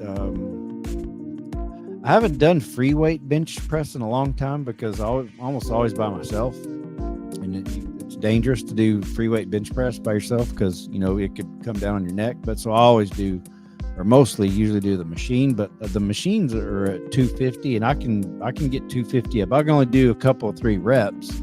But so for me, for instance, what's heavy to me, I think about 180 to 200, about say 200 pounds. I can get 200 pounds up maybe 10 times. So to me, that's heavy weight. So squatting, I don't do a lot of squats because of my back, but I do different kinds of leg exercises. I can't squat near what the big guys, the power lifters do. The guys that are really good at that, like 1,000 pounds. But if my heavy weight on squat because of my back, I'm just scared I'm gonna really hurt it. Is the bar plus 1 plate on each side, so that's 135. I only squat on my exercise about 135, 150 pounds. That's all. That's my max. Now I just do a lot more reps, and I mean I've got the strength. I could do more, but I'm just afraid. Like on my leg press, I don't know. I'd probably put 3 or 4 plates on each side, but I have to be careful. But some of these guys, they'll do 10 plates on each side. They're big dudes. They're really, really strong. Whenever you need help to promote things in your channel, I support you big time. Also, you and I are both born in 1977. Yep, I sure was. You're more than welcome, Kelly. You may add me soon. Well, thanks. I'll be patient. Well, I add moderators like maybe once a year, and YouTube always changes it up. It's not something I do every day, and it's kind of a pain for me to go and find how to do it. But if I need more moderators, at the moment, I don't really need moderators because my channel, as y'all can see, I've only got 18 people in here at the moment. I don't know why. Again, that's the reason I don't do this every day. If I was getting paid handsomely to do this every day, I would absolutely do this every day. But I don't, and I haven't, so I don't. Kelsey Brown, like you should have seen the look I got this summer at the pool, like girls for giving me the fuck you look, like it was pretty sick. And it's sad, and girls running your mouth. Yeah, you just get a little jelly sometimes. And that's when, Kelsey, in my opinion, when you get that, that's when you double down and you really stay off the alcohol and you really drink a lot of water and you get plenty of sunlight and you really lift the weights and you really start meditating. And that's when you start seeing the body over time. You keep that up. Like I said, I'm not even 2 years into this, and I can see my body changing. When I get those hate looks from certain people, or people online say, "Oh, you dirty old man, you just lifting weights because you're trying to get laid. Like, well, yeah, that's part of it. That's kind of how the human species actually keeps going. But whenever I get the hate, so I know what you mean, Kelsey. When you get the hate, that if I had any recommendation, let that be what drives you to get even more in shape. Fun. Corey X Kenshin re-upload. Where have you been? I've seen you live stream once in a while and you look different. I almost didn't recognize you. Yeah, I'm getting older. I remember you. Yeah. I've been with my parents a lot. I've been helping mom and dad at their new house. If y'all noticed all the brush fires that are like burning everywhere in the world. Well, they live out in the Ruidoso, New Mexico area, and they're just worried that, something could catch fire. So I've been helping them a lot, which is also good exercise for me. And I get to be in the mountains. And when I left Ruidoso 2 days ago, it was 50. Mom and I had coffee, and it was 53 degrees. And I had to put on a little light jacket because I got just a little nipply. My nipples kind of got hard. It was just so beautiful. I loved it. Red Squirrel, when I got my podcast equipment and everything set up, I'll go live with you. Okay. Get it, man. I'm open to any suggestions. Anybody got any ideas how to grow this? Some of you've been around for quite a while, like Dannon and Dwayne, and Dwayne's the one that taught me how to do all this. But last year I went a solid month, or maybe it's 2 months, almost at least 6 days a week, and I just didn't see any significant change in my channel. And to do this every day for 1 to 3 hours, it's tough. It's real tough for me. It is. And since I wasn't getting paid or paid anymore, it just wasn't worth it for me. So that's why I kind of quit. You still don't know who was the voicemail bitch calling you a piece of shit for no reasons. I don't know her name, but no, I don't. Kelsey Brown, after working out, I love to get in the tanning beds. Do you? Yep. A lot of men do. They look so sexy with a tan. Yep. I've been in Odessa in between going to Ruidoso, and I've been going to Planet Fitness, and they have the tanning beds there. So yeah, I get in. Ideally I would be out in the sun, but I've got like real bad farmer's tans usually. And I look so ridiculous, which is good to get sun at least there, but on here. But I cover my head up. I just get it on my whole body. Hell, I'll just show you. Still got the abs, and it's kind of all blending in. I got the tan part, looking sexy as shit in my opinion. Oh, I'm gonna get some hate for that. Red Squirrel. I already got that one. Did you already said that? Didn't you already said that? I'm not sure what you're talking about there. Lisa Werner, when I first started watching you quit your field of work because you were hurting so much. Now that you are healthy, do you think about going back to work full time? Could make good money again. I will never go back to the oil field. Ever, ever, ever, ever. I do have other jobs. I just don't talk about them much. I do work for a friend of mine, and I just can't talk about it much. I basically fly to different airports and different entities, and it's not oil field work, but I just can't go into it. But I don't have to do it. It's not a 9 to 5. I've never been a very good 9 to 5 guy. I just don't like it. I did take a job in Cheyenne, Wyoming last year for about 2 months until I figured out they screwed me and they lied on the pay. And it just wasn't worth working. 14 or 12-hour days, 14 days in a row, and then off for 7 days. And the overtime was great, but then they've always got a way that they tweak things, and they screwed you on overtime. And I just said, y'all go jump in a fucking creek. But there's Miss Mary.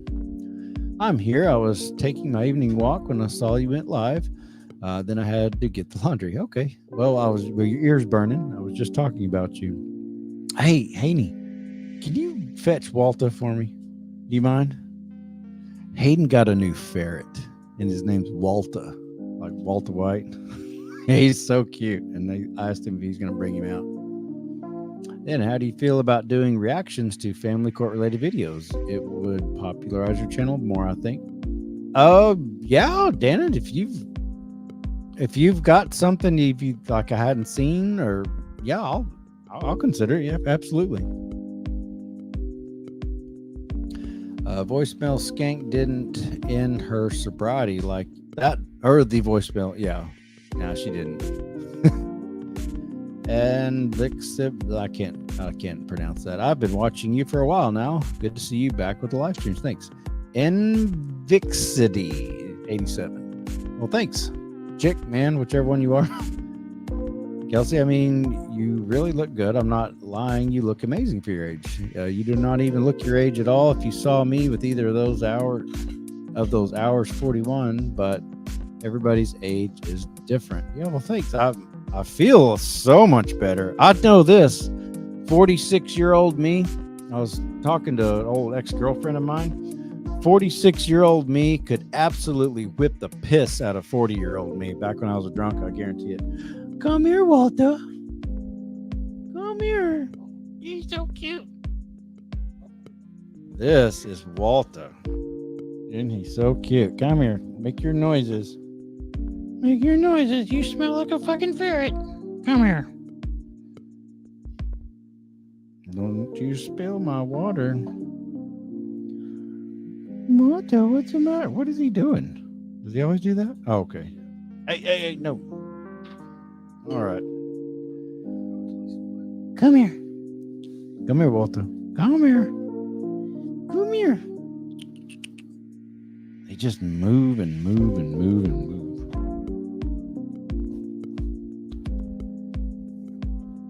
He's a little albino. He's so cute. How old is he, Haney? 6.5 months old. Now he's walking on my computer. He's probably gonna turn out. All right. Thank you, buddy. Thank you, Walter White. White Walter. You're cute. We gotta trim his fingernails. Oh, do you? All right.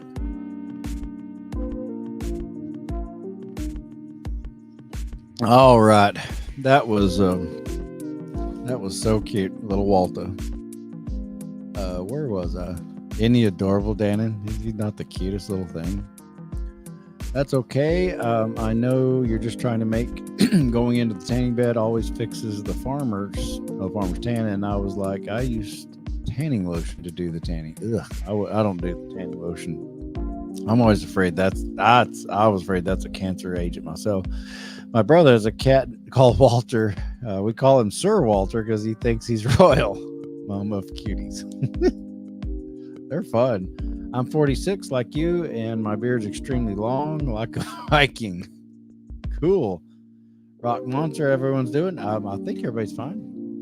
Well, this summer I look like a straight up Mexican, and the word that some of the kids use at the pool, excuse my French, I'm from Louisiana, and they call me, I don't think I'm going to say that because you might be trolling me. How's Parker right now? He's great, and I don't talk about it. Yeah, he's fine. Yeah, I just don't talk about stuff, how my kids are doing. All right, kids. It's an hour 43 in, and we're down to about 16 people. I've put some people to sleep, but I'm going to be in Florida for the next, I don't know, 3 or 4 days, and then I'm going to get back on the road. So I may come back on, do a live. Again, this is really strange. It was a strange.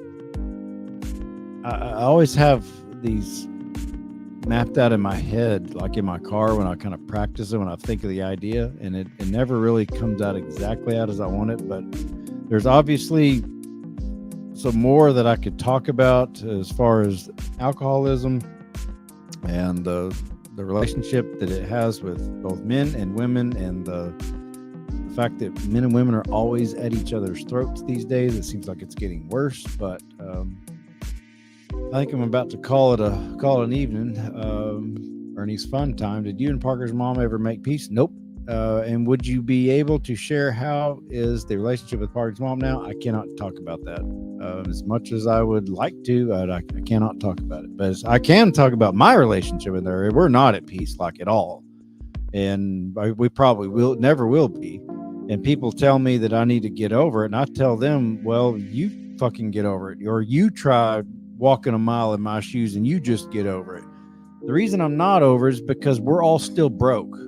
I started a business back in 2000. We got divorced in 07. I think I went to business in 03 or 04, something like that, or 05.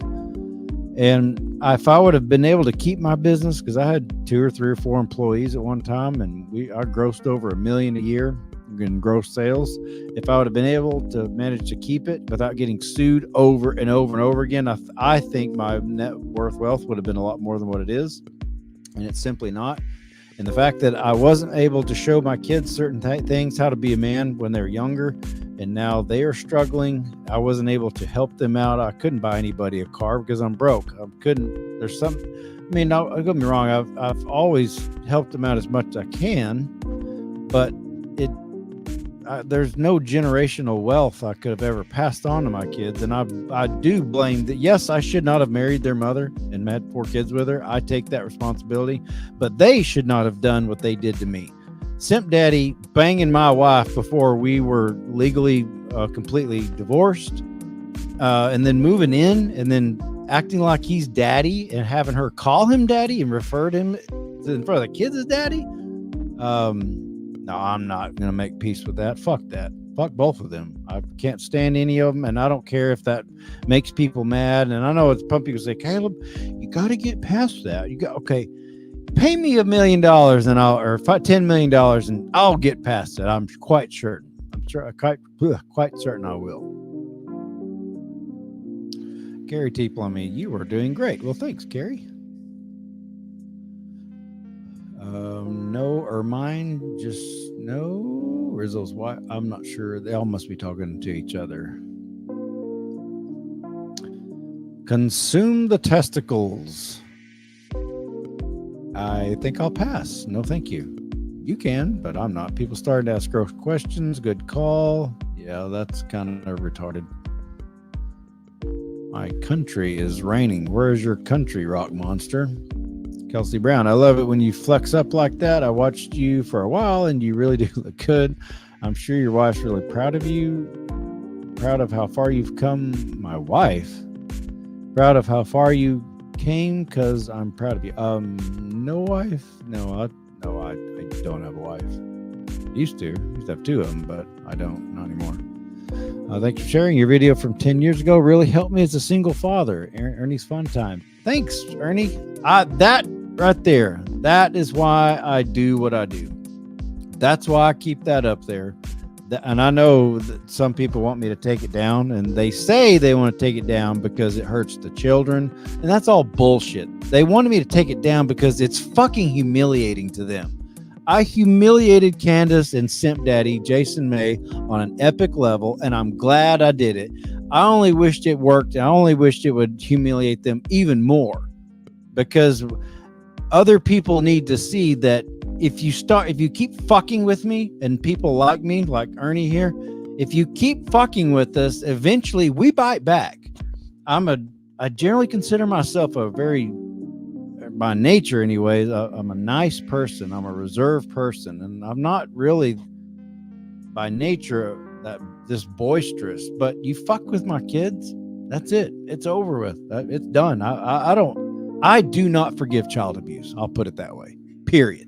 I do not forgive child abuse. Therefore, I do not forgive Candace, and I do not forgive Simp Dad. Simple as that. And I never will. I'll shut up about it for the right amount of money and a public apology. But short of that, they can go jump in a creek. I'm going to keep running my mouth about it because people like young dad here like Ernie. It gave him inspiration on what not to do. Hopefully, it gives young people, particularly young men, not to repeat the stupid mistakes that I made. That's the reason I do it.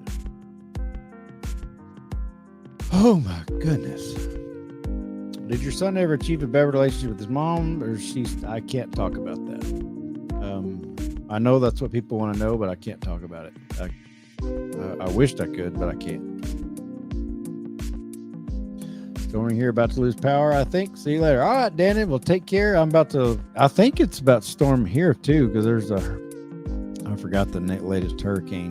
It's coming up through the Gulf here, but it's rained like 3 or 4 times today. Nothing big, but I might lose power too. And the crazy part is I'm like 41. I don't even have one piece of gray in my head. Like, it's crazy. Do you think it's genetics or something? Probably.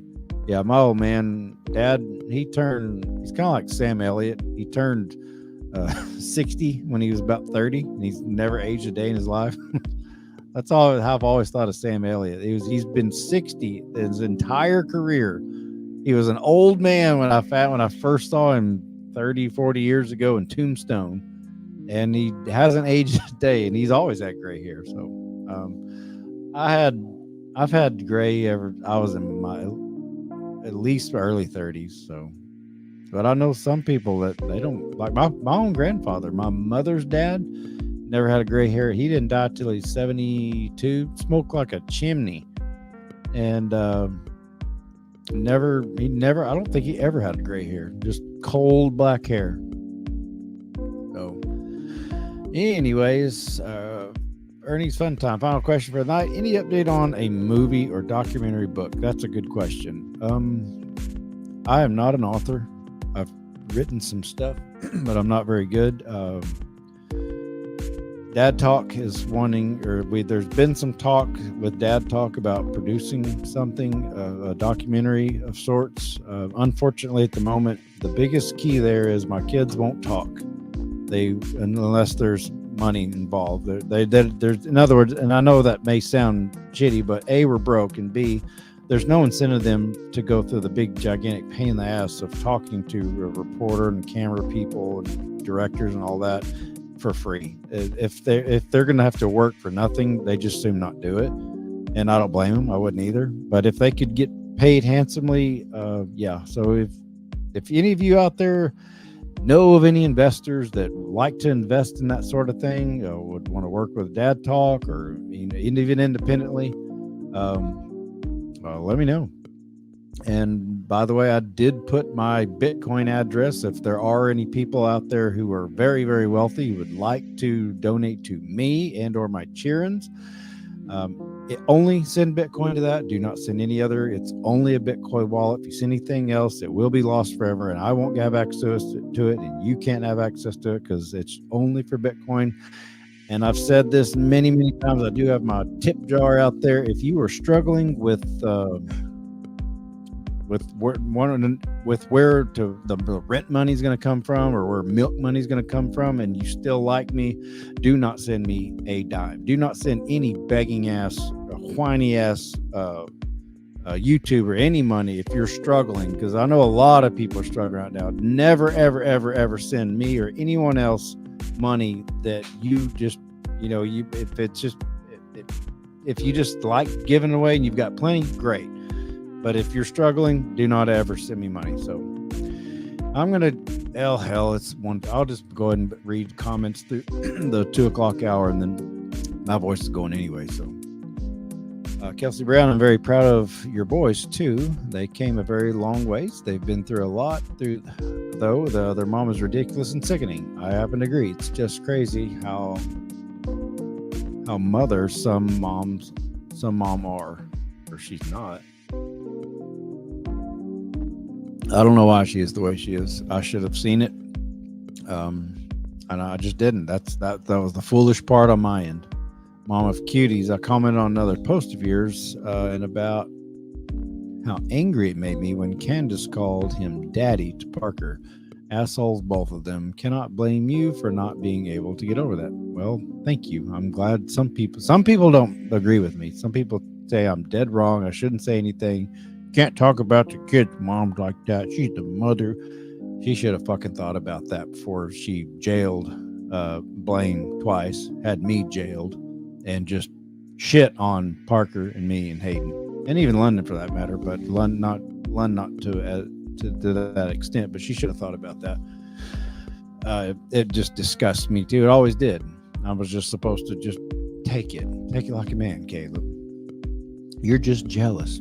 No, I'm glad he stuck with her. It hurt. It hurt when he started banging her, cheating on me before the marriage was completely dissolved. Yeah, I was crushed. But now, whew, no, Mighty May. Simp Daddy, you are stuck with her forever. Because the thing is, Simp Daddy, he's had a front row seat to exactly what she will do to him if he ever decides he's had enough of her shit. And yeah, if that ever happens, then I will rub it into his smug face. But now he's too weak. He ain't going nowhere. He ain't got the balls to leave her. I guarantee you that. Oop, already got that one. Hey, Dwayne. Man, I hear you on that. All things I dreamed I was going to be able to do, but it never happened. I want you to start doing those things. I've been watching some of your camping stuff, man. But start doing them. We have to. Our lives, Dwayne, you're older than me. Statistically, our lives are well over half over. If we don't start enjoying some of this, what we've got, it's going to be too late. Does your wife like working out? I don't have a wife. I don't know what you're talking about. If I ever do have a wife, she will work out, or she ain't marrying me. If you can't keep up with me in the gym, or you can't keep up with me on the mountain trail, ooh, doggy. So no, I don't have a wife, and so no. They're dead wrong. It makes me sad to think you went to jail once. Yeah, it sucked. It was miserable. I hated every second of it. And then when I got out of jail, I had to write a check to her lawyer. I can't remember if it was $10,000 or $20,000. To her lawyer to pay for her lawyer bills for suing my ass. I had to pay it within 10 days or he's going to throw me back in jail. It was the last 10 or 20,000 bucks I had. I had no more money. Like it, not only did I go 60 days in jail, not making any money, what little I had saved and not had, it got robbed from me. And I had to start all over again. And I still haven't recovered. Because even once I got out, I still had to keep raising kids and I kept getting sued. So there's no point in me trying to hold on to anything, any kind of wealth, because she would just sue me again. Nelson Garcia, you're a great dad to your kids in person, to people on your YouTube channel. And I know how it feels to be angry at people and what mistakes I shouldn't make. Well, thank you, Nelson. I'm trying. I really am. But yeah, I'm still pissed. I'm not making any bones about it. Yep, I'm still pissed. Wish I had you here to be my workout coach. Well, my time, I'll sell my time to the highest bidder. It's already painful to imagine you in jail. Well, it wasn't fun, but I did get, I'm not sure if you know this or how long you've been around. I did get the moniker. I don't know if I'm saying your name right. I hope I am. The Notorious Dad, I got that in jail because everybody in jail would like to have a good dad. And nobody believed me because when they all asked, they always do, what are you in for? I said, I'm in here for being a good dad. And nobody believed me. So I started talking to the guards, and the guards went home and watched my channel, and they reported back to the inmates. They said, yep, no shit, Leverett ain't bullshit. He does not deserve to be here. It's the truth. And so all the guys in there, and a lot of them, unfortunately, don't have father figures because their dads were jailed and they acted up, and now they are in jail. And everybody in jail wants a good dad. And when you're in jail for being a good dad, I mean, I'm not saying it was an easy street, but there was a few pedos and some freaking weirdos that are just absolutely disgusting to me or towards me. But for the most part, nobody messed with me. I was gold as far.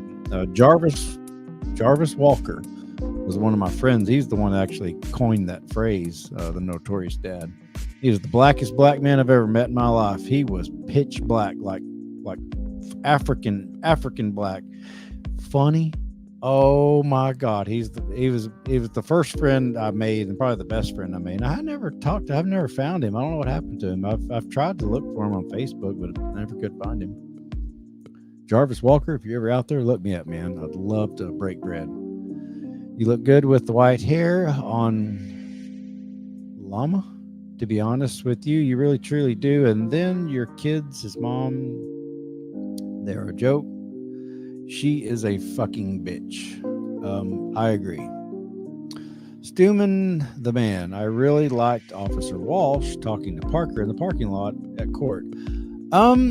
I hear that a lot, Stu the man. I hear that a lot. And compared to what a lot of beat cops would have done and like beat the absolute ever living shit out of us or shot us, at least he didn't do that. I do think that he's the one that took a paycheck. He's the one that knew it was wrong to force that order and force Parker to go.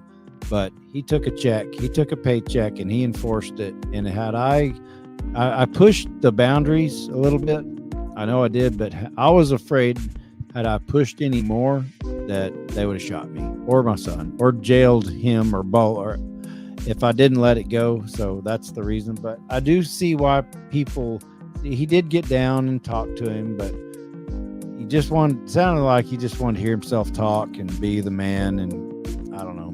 I just think he would have been a lot better of a man if he'd have said, you know what, I can see this bullshit. You're telling me this, I only get into the criminal. This is all civil. Parker's literally telling you she abused me. She abused me. He said it. She abused me. That is criminal. He didn't take it seriously. Why? Because his boss, that judge, paid him in the form of his employment to do his bidding, which Judge Whalen wound up having to recuse himself because of the weasel piece of shit that he is, and got replaced by Judge James L. Rex. And James L. Rex, come to find out, I didn't find this out till way after I won custody, he recused himself 4 years later that's when I got Judge Sarah K. Billingsley. But Judge James L. Rex was too much of a coward as well. He did go, apparently, from what I heard, he goes, I don't want anything to do with this Caleb Leverett guy. So, you big pussy. So, Judge Sarah Kate Billingsley took it, and I won custody of Blaine, and the rest is history, man.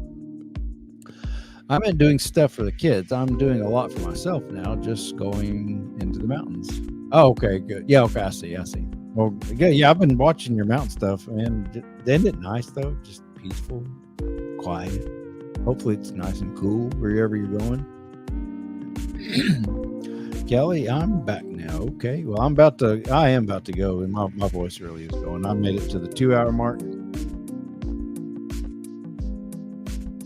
So yeah, so I do say that. All right, kids, I'm out of here. I'm tired, and I may get back on tomorrow.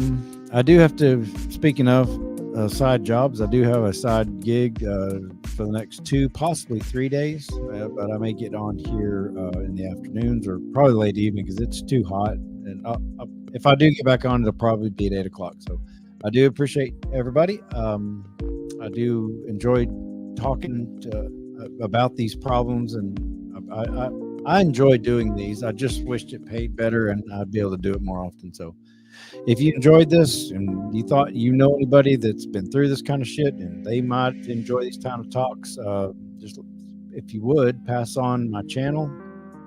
And there's Tammy. Hello, Tammy. Have a great night as always, and I shall see y'all on the next time. So y'all take care. Consider not hitting your children. Good night.